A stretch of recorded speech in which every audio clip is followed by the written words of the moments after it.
This is the end, beautiful friend. This is the end, my only friend, the end. Apocalypse Now is a film that was released in 1979 by director Francis Ford Coppola that stars Martin Sheen and Marlon Brando. Set in the midst of the Vietnam War, the film follows the depressed and despairing Captain Willard as he travels upriver on a secret mission to assassinate Colonel Kurtz, the once revered military man now accused of murder and insanity. The movie parallels the novella Heart of Darkness, written in 1899 by author Joseph Conrad. The main difference that people cite between the two pieces of media is the setting. Heart of Darkness is set in the 1890s during the height of European colonialism and follows the Congo River inland in Africa. While, as previously mentioned, Apocalypse Now adapts the writing to be set in Vietnam. Many regard Apocalypse Now as one of the best book-to-film adaptations of all time. Both works tackle deep themes of morality, power structures, and critiques Western perspectives. Being two of my favorite pieces of media ever, I could speak for hours on the many intricate themes and ideas expressed in each. However, today I will be discussing how I believe the ultimate conclusion that each work draws to is drastically different from one another. This distinction is due to how femininity is regarded and has a significant impact on the overall tone of each piece. Conrad's Heart of Darkness has drawn repeated criticism over the years for it being so-called sexist. I am willing to give it more grace. Most of these criticisms are a direct result from the following passage. It's queer how out of touch with truth women are. They live in a world of their own, and there has never been anything like it, and never can be. It's too beautiful altogether, and if they were to set it up, it would go to pieces before the first sunset. Some confounded fact we men have been living contentedly with ever since the day of creation would start up and knock the whole thing over. Clearly, the narration here from our protagonist Marlowe would not be a shining example of equality from the perspective of a woman in the 21st century. However, given the context of the time in which it was written, I can hardly take much offense.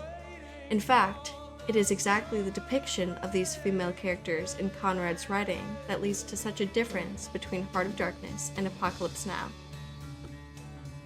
The idea that Marlowe believes women cannot handle the reality or truth of life is an important concept that we will touch back on. The two main women we meet in Heart of Darkness are Kurtz's presumed African mistress and his fiancée at the end of the novella. Kurtz's African mistress is described by Marlowe as the following. And from the right to left along the lighted shore moved a wild and gorgeous apparition of a woman. She walked with measured steps, draped in striped and fringed cloths, treading the earth proudly with a slight jingle and flash of barbarous ornaments. She carried her head high, her hair was done in the shape of a helmet. She had brass leggings to the knee, brass wire gauntlets to the elbow, a crimson spot on her tawny cheek, innumerable necklaces of glass beads on her neck, bizarre things, charms, gifts of witch men that hung about her, glittered and trembled at every step. She must have had the value of several elephant tusks upon her. She was savage and superb, wild-eyed and magnificent. There was something ominous and stately in her deliberate progress, and the hush that had fallen suddenly upon the whole sorrowful land, the immense wilderness, the colossal body of the fecund and mysterious life seemed to look at her, pensive, as though it had been looking at an image of his own tenebrous and passionate soul. This is quite the description, rich and colorful in its expression of her outward beauty, but it also delivers deliberate discourse about her more intrinsic properties. She is highly regarded, an authority. It depicts a woman that cannot be tamed by any outward force. Similarly, you can find Marlowe's description of Kurtz's fiancée to contain much more depth than what modern critics would imply. Conrad writes the following. I noticed she was not very young. I mean, not girlish. She had a mature capacity for fidelity, for belief, for suffering. The room seemed to have grown darker, as if all the sad light of the cloudy evening had taken refuge on her forehead. This fair hair, this pale visage, this pure brow, seemed surrounded by an ashy halo from which the dark eyes looked out at me. Their glance was guileless, profound, confident, and trustful. She carried her sorrowful head as though she were proud of that sorrow, as though she would say, I alone know how to mourn for him as he deserves. But while we were still shaking hands, such a look of awful desolation came upon her face that I perceived she was one of those creatures that are not the playthings of time. For her, he had died only yesterday. And by Jove, the impression was so powerful that for me too, he seemed to have died only yesterday. Nay, this very minute. I saw her and him in the same instant of time, his death and her sorrow. I saw her sorrow in the very moment of his death. I love this description. She had a mature capacity for suffering. This is a beautiful insight that is completely lost in the version of the story depicted in Apocalypse Now. Marlowe not only recognizes her pain, but he himself is stirred by it so much that it brings out feelings of mourning over Kurtz's death that he did not previously feel. It is this empathy, stirred on by an overwhelming femininity of a woman that he just met, that leads to the drastic change in tone from Apocalypse Now. Now, concerning the scenes involving women in Apocalypse Now, there's only one in the original theatrical cut of the film, which is what I will be discussing here today. However, I believe that the added scenes in the Redux version only reinforce this attitude presented in the theatrical version. While traveling upriver, Captain Willard and his crew stop at a U.S.-based supply depot to refuel. While there, they attend a performance that is being put on for the troops, starring 3 Playboy bunnies. In this scene, the women are depicted as the perfect fantasy for a sex-deprived man. They dance around the stage dressed up in scandalous outfits. One as a Native American, one a cowboy, and one as a member of the military itself. Additionally, they use prop guns that they thrust on and use in a sexual manner. This creates a connection between 2 very motivating forces in a man, sex and violence. The men are so overcome by their lust for these women that they begin to insult the women and storm the stage. Willard does not seem to have too much direct emotional involvement in these women or their subsequent danger.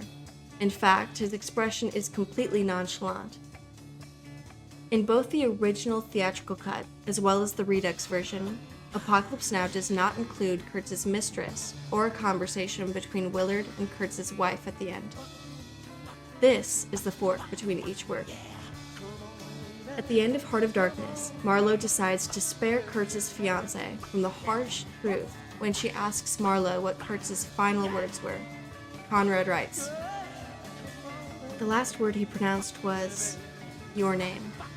I heard a light sigh, and then my heart stood still, stopped dead short by an exulting and terrible cry, by the cry of inconceivable triumph and of unspeakable pain.